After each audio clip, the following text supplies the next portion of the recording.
At Christmas, my sister shoved me down the stairs. My family laughed while I lay at the bottom with a broken wrist.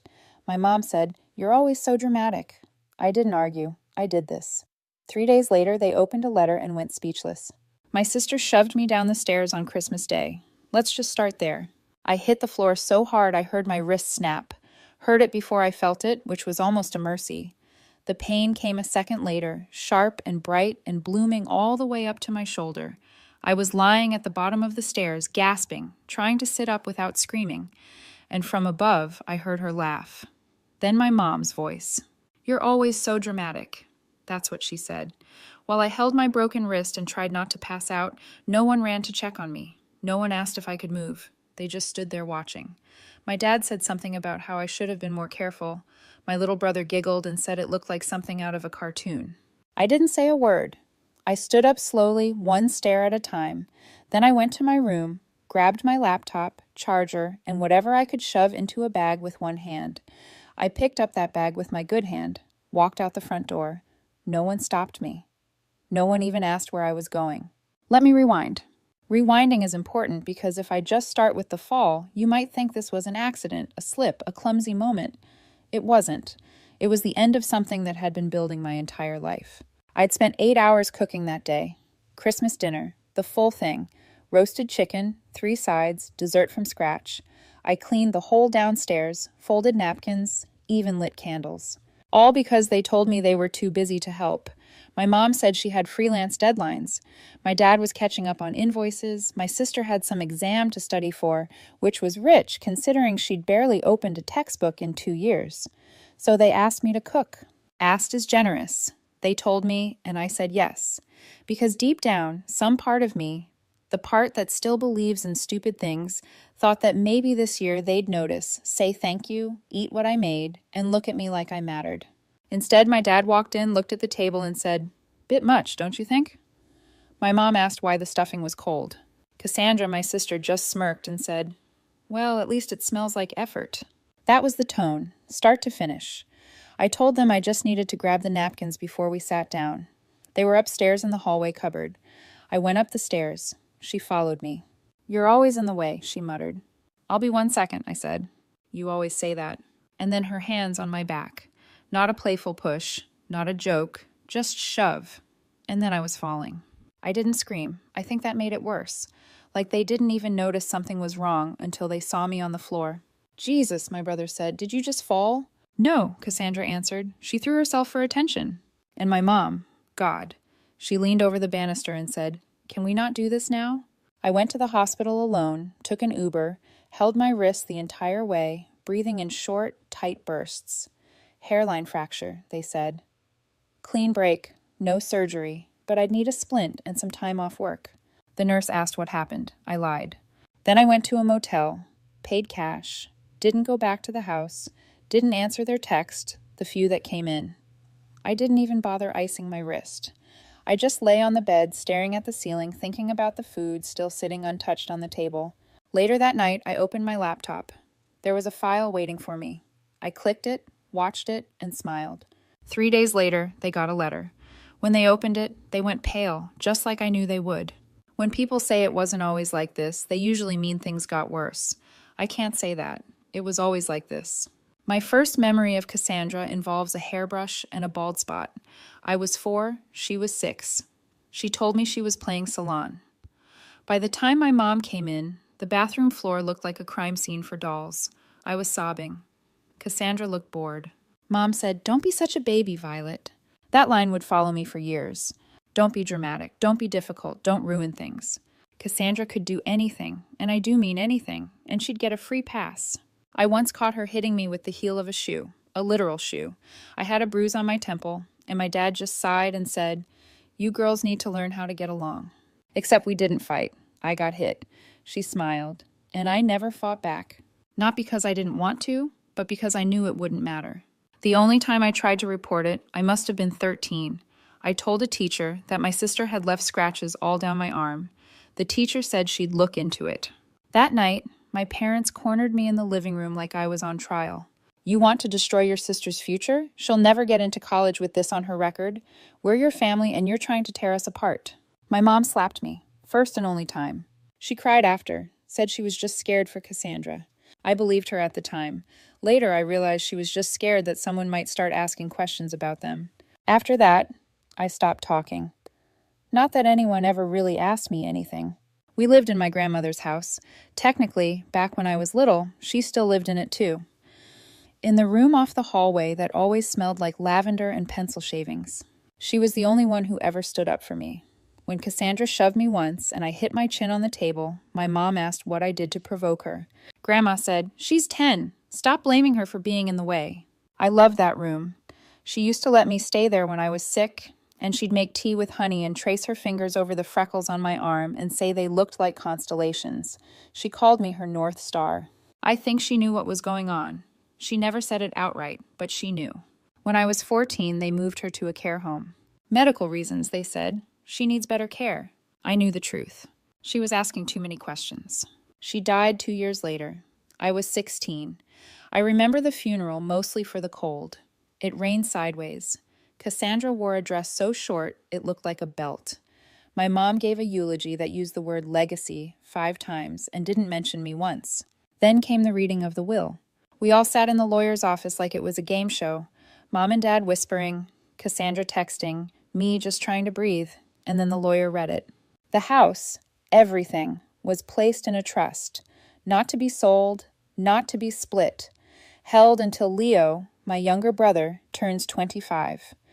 At that point, the house would be divided equally between all of us, Mom, Dad, Cassandra, Leo, and me. But there was a clause, a specific clause with my name on it. If at any point before Leo's 25th birthday I could provide credible evidence of mistreatment, I would gain sole right to the property. Anyone who mistreated me would forfeit their share and be evicted. There was a pause in the room. Then Cassandra laughed. "Wow," she said. She really went full Disney villain on that one. My dad chuckled. My mom said something about manipulative old women with favorites. I sat there frozen. She believed me. She'd actually believed me. It was the first time in my life I felt like someone saw what was happening and said enough. Of course, my family didn't take it seriously. For about a month afterward, things were weirdly nice. Cassandra stopped hitting me. My mom stopped snapping at me. My dad asked if I wanted to go grocery shopping. It was all very Stepford and very fake. It didn't last. By spring, they were back to normal. Snide comments. Chores dumped on me. Jokes at my expense over dinner. Cassandra slapped me in the hallway once. Said I was in her way. My mom was right there. She said, "Girls, not today. Not stop. Not don't hit your sister. Just not today." I got my first job when I was 17. A cashier at a grocery store. 3 buses, 6 hours on my feet, minimum wage. My parents immediately started charging me rent. "Since you're contributing now," my dad said. Cassandra didn't pay. Leo didn't have to. Just me. I paid, but I also saved. Not much. Not enough to get out, but enough to hide a little away each month. The way a squirrel hides food before winter. And I watched. I noticed how Cassandra always got nastier when no one else was around. I noticed how my mom only yelled at me when the doors were closed. I noticed how they always called me dramatic, no matter what happened. So I bought a camera, motion-triggered, linked to my laptop. I installed it above the stairs, then one in the kitchen, then the hallway. They didn't notice. I didn't know what I'd do with the footage. I just wanted to have it. I wanted proof because deep down I knew one day something would happen again. That the next time I wouldn't be alone at the bottom of the stairs trying to convince myself it was all in my head. The file wasn't even named. Just a timestamp, but I knew what it was. I sat on the edge of the motel bed, still wearing the same jeans from Christmas Eve. One sock missing, wrist throbbing, and clicked it. No ceremony, no popcorn. Just the cheap glow of a lamp, the smell of old carpet, and a lump in my throat the size of a fist. There was the upstairs hallway, frozen on screen. Me, halfway up the stairs, heading for the linen cupboard like an idiot, still trying to be helpful. Cassandra followed. Close. Too close. You could see the look on her face. Bored, impatient, already annoyed that I existed. She muttered something I couldn't make out, then rolled her eyes like I'd just told her I was breathing again. Then came the shove. It wasn't dramatic. That's what got me. It wasn't cinematic or exaggerated. Just 2 hands, deliberate, steady, pushing me in the back while I was off balance. I watched myself fall. The way my arms flailed, the way my foot slipped. I hit the stairs like a rag doll, elbows, hip, shoulder, thudding down one step at a time. And then I saw my own body lying there, not moving. One wrist bent at the wrong angle, a plate smashed at the base of the stairs like a bad omen. Then came the sound. Jesus, Leo said. Did you just fall? No, Cassandra snapped. She threw herself for attention. And my mom's voice. God. It cut right through the air, flat and cold as steel. Can we not do this now? That's when I paused the video and just sat there, staring at my own body on the screen, feeling absolutely nothing and everything. It wasn't even the shove or the fall. It was the fact that nobody flinched. Nobody asked if I was okay. I watched it again, slower this time. My mom on her phone, my dad smirking, my brother snorting. This was normal for them. That's what gutted me. Not the violence, but how routine it was. The only difference was this time, I had proof. The next morning, I checked out of the motel and took an Uber to Erin's. I hadn't seen her in months. Erin used to live 2 doors down from us back when we were kids. She moved out as soon as she turned 18 and never looked back. Smart girl. She opened the door with a fuzzy blanket wrapped around her shoulders and a spoon in her mouth. "Ha," she blinked. "Are you okay?" I told her I just needed a place to crash for a bit. She didn't ask questions, just opened the door wider and said, "I've got waffles, the toaster kind, not the good kind." I smiled for the first time in days. By noon, I was sitting in the waiting area of the ER, signing forms with my left hand, while my right stayed stiff and throbbing in a splint. I got a copy of my injury report, no questions asked. By 2 p.m., I was standing in front of the police station with my hoodie up and a thumb drive in my jacket pocket. I almost didn't go in. I almost told myself this was too much. Then I thought about my mom calling me dramatic while I was lying on the floor. So I stepped inside. The officer at the desk looked like he wanted to be anywhere else. I gave him my name, my ID, the medical report, the footage. He watched it once, then gave me a case number and told me someone would be in touch. I don't know if he cared. I don't think that's the point. What mattered was the paper trail, that something had been filed, that they wouldn't be able to say nothing happened. The next day, I called Alan Fisher, civil lawyer. Expensive, but not impossible. I had savings. Nothing fancy. Just enough I'd squirreled away from shifts at the diner that my parents didn't know about. Money they thought I'd spent on clothes or junk food. Funny how useful that secret cash turned out to be. Alan met me in a glassy little office downtown, wore a tie that didn't quite match his shirt, and sipped black coffee like it was keeping him alive. At first, he didn't take me seriously, until I showed him the clause in the will. Then I showed him the footage.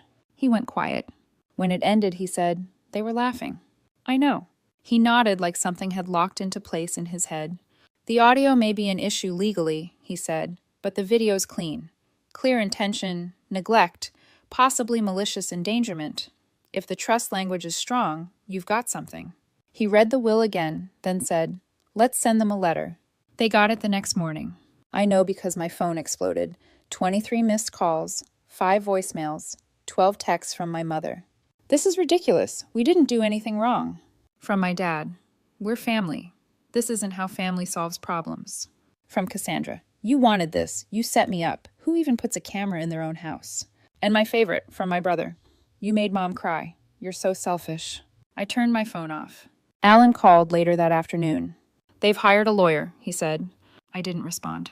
"They're denying everything. They're saying it was an accident, that the video is misleading, that you planned the whole thing to get the house." So I said nothing. "They're also saying the recording violates privacy laws, that you'll be charged if you use it." I looked out the window. The street below was wet from rain. A woman in a red coat was arguing with her dog. "Let them try," I said. There was a long pause. Then he asked, "You're not scared?" "No," I said, and I wasn't. That was new. They wanted a war. Fine. I already had the footage. The fall, the laughter, my mother calling me dramatic while I cradled my wrist at the bottom of the stairs. And now they were trying to flip the script, threatening me with legal action for filming in my own house. I didn't even argue. I just texted Alan, "Let's escalate." He called me back 5 minutes later. "They're bluffing," he said. "The audio is tricky, but the video alone is enough. You don't need to say a word. Just file your civil motion, attach the footage, and let it speak for itself." So we did. The next day, they were on my doorstep. Well, technically, Erin's doorstep. She wasn't home when they arrived, which was probably for the best. My father did the talking. Big surprise. We need to talk, he said, like this was a parent-teacher conference and not a lawsuit. I didn't move. I stood behind the glass storm door and just stared at them. My mom was wringing her hands like a character in a church play. Cassandra didn't even pretend to look sorry. And Leo, my little brother, had his arms crossed like he'd just been grounded for no reason. I didn't open the door. I think you're overreacting, Dad tried again. You fell. Accidents happen. Right, I broke my wrist, I said through the door.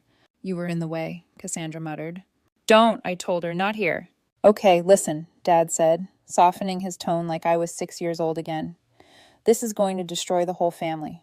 Your sister just got accepted to university. You want to ruin that over? One shove, I said. One injury. One lifetime of being treated like trash. Mom looked up. Her face was tight with something between guilt and fury. We didn't come here to fight, she said. We came to ask you to stop. You've made your point. I almost laughed. My point? Yes, she snapped. You've embarrassed us. You've turned this whole thing into some drama. And for what?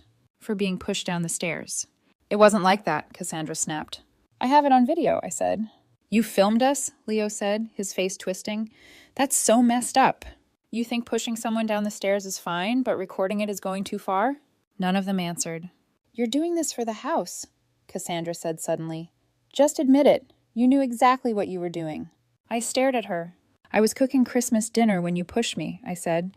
If I was staging a scam, I would have picked a day I wasn't peeling carrots for 6 hours. Dad sighed. You've always been stubborn, but this is too far. You don't get to decide how far is too far. Not anymore. He took a breath. You're angry. Fine.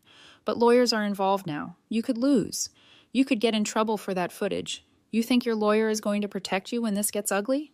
It already got ugly, I said. You just weren't paying attention. There was a long silence. Then Mom tried again, quieter this time. You're not a victim. Then why are you here? I asked. No one had an answer. Cassandra stepped forward. I didn't mean to push you like that. I was trying to get by. You were blocking the stairs. I just nudged you. It wasn't... You shoved me, I said. I fell. I broke my wrist. I'm not imagining it. I'm not exaggerating. And you all laughed. I didn't laugh, Leo mumbled. I didn't know what to do. That makes two of us. Mom's voice cracked. Do you really want this to go public? You think the court is going to see some perfect little victim in you? I looked at her for a long time. No, I said, but they'll see you just fine. I stepped back from the door. You should go. Please, Dad said, don't do this. You already did it, I said. All I did was hit record. And then I walked away. I didn't watch them leave. I didn't need to. Another 2 weeks went by. Then Alan called again. They've proposed a settlement, he said. I didn't respond.